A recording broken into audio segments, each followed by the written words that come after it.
Good afternoon, ladies and gentlemen. I promise you this will be, just bear with me just a moment, it will be short and sweet.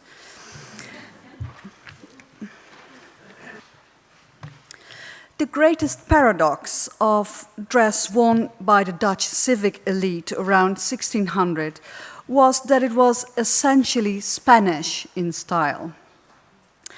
And this contradiction irritated the Protestant ministers who asked their congregations why, for God's sake, they continued to wear the fashions of their worst enemy, which only proves that fashion has its own dynamics and is often much stronger than politics or any ideology. Men, for instance, wore a kazak or cassock, in Spanish casaca, and women wore the typical Spanish pleated ruff and with a so-called vlieger robe, which was essentially a Spanish ropa, over a separate stomacher and a skirt. The black vlieger, which is now considered to be typically Dutch, was nothing else than a Dutch corruption or version of the Spanish ropa. The influence of Spanish fashion is also clear from the occurrence of Spanish dress terms in Dutch, albeit in a much corrupted form. And I'm not going to pronounce the Spanish terms. So this is witnessed by words such as farthingale, that is the stiffened Spanish hoop petticoat. You do not see it, but that's worn underneath. And terms for the shoulder wing on the right and the cuffs. The real Dutch element not found in Spain, however, was the snow-white linen cap or coif.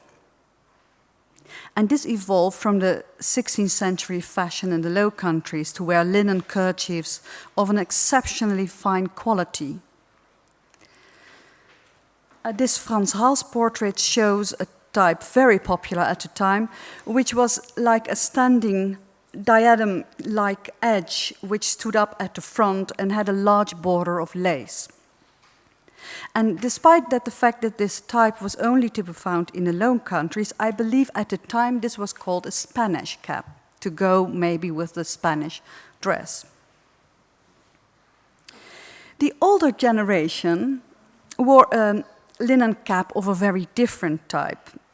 It actually consisted of two caps, a very tight undercap, which was worn so that the hair would not fatten, or it was that the grease of the hair would not go into the second cap, and a second transparent cap pinned on it, and that which was much wider at the sides.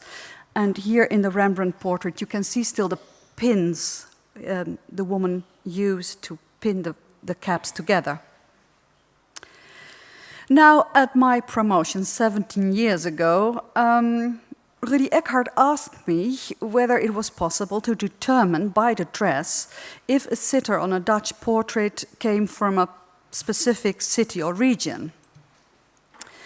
Then I could only answer him that I did not know of any examples, but it must have been the case since written sources bear witness of such differences in dress. Oh, there you see the pins.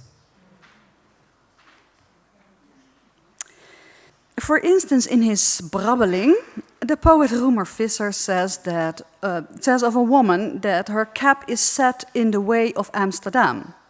And he also speaks of girls who set their caps in the way of Brabant.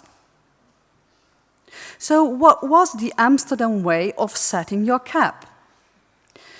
Looking at portraits of around 1640 of women of the same age group who were born and bred in Amsterdam or around it, it looked like this Amsterdam cap. It was a variation of the old 16th century double cap, but with very, very narrow sides, side wings.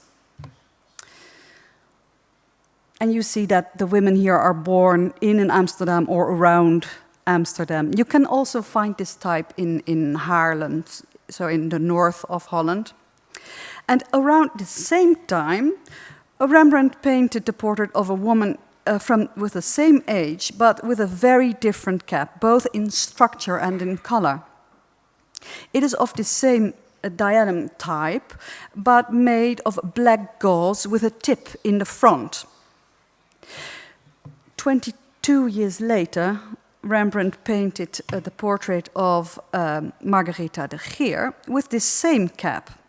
And these are the only ladies in Rembrandt's oeuvre of portraits who wear these black caps. Now, Aletta Adriaans, on the right, happened to be a widow, and these types of black caps are always called, in the literature, always called widow caps, but this is not necessarily the case. Margaretha, here on the left, was not a widow, well, just by a few months, but she wasn't when she was painted. Aletta Adriaans and Marieke de Winkel were sisters-in-law, and although they lived some time in Amsterdam, they lived most of the time in Dordrecht, in the south of Holland. Margaretha was born in Liège, in Belgium. When looking at women portrayed with these similar black caps, and these are only married women with their husbands as a pendant, it appeared that the vast majority of them were born in the southern provinces, either South Holland or Zealand, but also from Antwerp. Was this possibly a cap Roemer Visser would call from Brabant? But in what way, you might ask, all of this is of use of the average student of Dutch portraiture? But sometimes a close determination of the dress details may indeed be helpful in identifying sitters, indicate the city they lived in or their denominations. For instance, in 1634, Rembrandt traveled to Rotterdam. Here you can see roughly the differences, so that in the north of Holland, women would wear those double caps, the white ones, and that women born from the pink region would wear those black caps. Not exclusively, but it's not the other way around. So women from Amsterdam, born from Amsterdam, would usually not wear those black caps. I will go on. Yes, we've saw these before. And Rembrandt traveled to Rotterdam to portray the affluent brewer Dirk Passer and his wife Haasje van Kleiburg. The couple were very well known as staunch supporters of the Remonstrant Brotherhood, as Bas already explained. And Passer and his brother-in-law at their brewery even hosted illegal meetings of the Brotherhood, whose leader, Johannes uit de Boogaard, they gave shelter and knew very well. Uit de Boogaard was portrayed by Rembrandt the previous year while he attended the Grote Vergadering, or Grand Assembly of the Brotherhood, held in the spring of that year in Amsterdam. It seems that male remonstrants prefer to wear this so-called fraise à la confusion, a kind of loosely pleated ruff, together with a broad-brimmed hat. Haasje is wearing a very particular cap. The structure is that of the diadem cap, but folded down at the front and set with sharp curves at the sides, like the wing cap. And on top of this cap are golden cords. This dress of both, here you see the golden cords. The dress of both Passer and Haasje is identical with other rich Rotterdam brewers like Ewout Prins here and Catharina Keizer, portrayed by Jan Damonson Kool. These two also belong to the Remonstrant Brotherhood. And now in Rembrandt's oeuvre there were two other portraits of a man and a woman who were identical dressed as the Passers and the other Rotterdam brewers. Although this man is dated 1633 and the woman 1634, they are long believed to be pendant paintings, and they have been proposed they might be an Amsterdam Mennonite and his wife.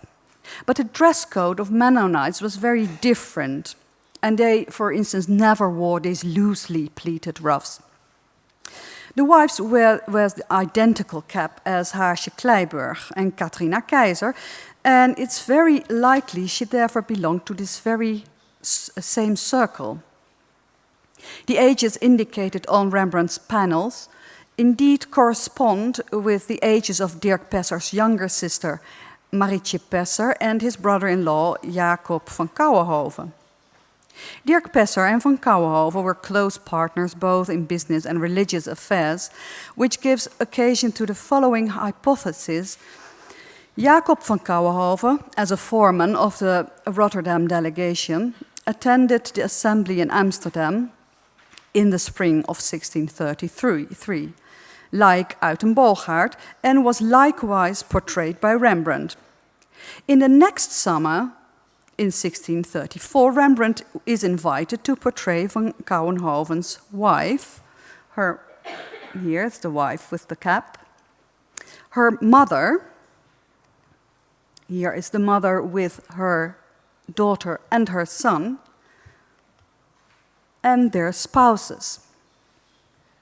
Thus, Rembrandt created a series of the mother, her son, daughter, and their spouses, and all these 5 paintings have the same dimensions, but are now in very different museums. 3 are in America, and 1 in Amsterdam, and 1 in London.